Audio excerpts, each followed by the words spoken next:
لكم، وربما يستطيع أن يستمع إلينا الحكام العرب والمسلمون. نريد منهم وقفة حقة من خلال هذا المنبر ومن خلال هذا الحوار الذي سنبدأه وإياكم الآن. وينضم إلينا في الاستوديو الأستاذ محمود الشناوي، نائب مدير تحرير وكالة أنباء الشرق الأوسط من أجل التحرير والرؤية في هذا الموضوع. أهلا ومرحبا بك أستاذ محمود. أهلا بك. بداية، ما يحدث للمسلمين في كل بقاع الأرض من انتهاكات مستمرة، هل نقول بأنها فتنة طائفية أم مخلفات استعمارية أم نقول بأنه تطهير عرقي؟ مسألة إطلاق كلمة انتهاكات هي كلمة بسيطة جدا ضد ما يحدث. ما يحدث هو جرائم منظمة ضمن خطط ممنهجة للقضاء على الإسلام والمسلمين في مناطق بعينها، وربما يمتد الأمر إلى باقي دول العالم. إذا نظرنا إلى ما يحدث في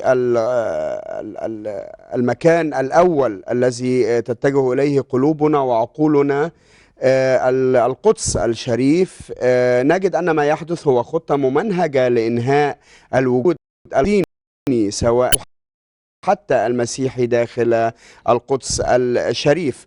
وما يجري هو محاولة يعني كتب عنها الكثير وتناولتها وسائل الإعلام أحيانا على خجل وأحيانا بالتصريح المباشر، وهو عملية محاولة هدم المسجد الأقصى ضمن خطط صهيونية معروفة وممتدة منذ قيام الكيان الصهيوني كدولة معترف بها، وهي بمثابة حفر أنفاق تحت المسجد الأقصى. محاولات لإحراق المسجد الأقصى جرت قبل ذلك، محاولات لقتل المسلمين ومنعهم من الصلاة بشكل شبه منظم وعلى مدى عشرات السنين، ولا نستثني من ذلك أبدا الفترات التي قيل فيها أن هناك هدوء أو سلام أو محادثات سلام بين الفلسطينيين والإسرائيليين.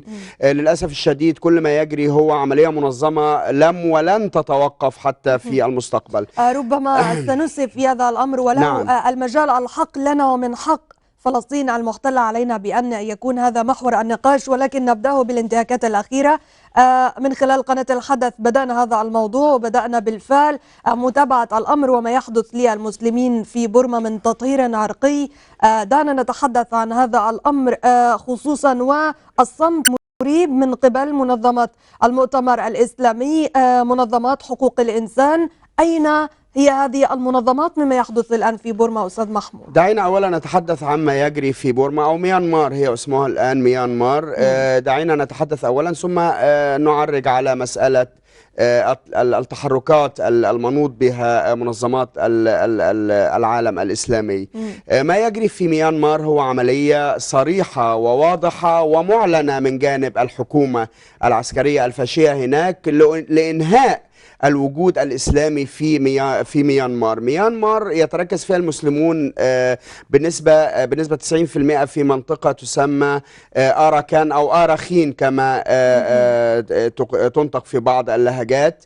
هذه المنطقة لمن لا يعلم هي أصلا كانت مملكة إسلامية حكمها ملوك مسلمون منذ دخل الإسلام إليها في عهد الخليفة هارون الرشيد، وتناوب على حكامها حكام مسلمون، عشرات الحكام من المسلمين، أتصور بضع وثلاثين حاكم مسلم، إلى أن تحولت بعد ذلك إلى البوذية. مشكلة المسلمين هناك أنهم أصلا معدومي الجنسية، سحبت عنهم جنسيتهم بقانون رسمي من الدولة، من دولة ميانمار في العام 1982، وجرت الانتهاكات المنظمة منذ الانقلاب العسكري الذي حكم ميانمار عام 1962، ومن ثم هم يعتبرونهم أصلا ضيوفا ثقال وليسوا مواطنين أساسيين.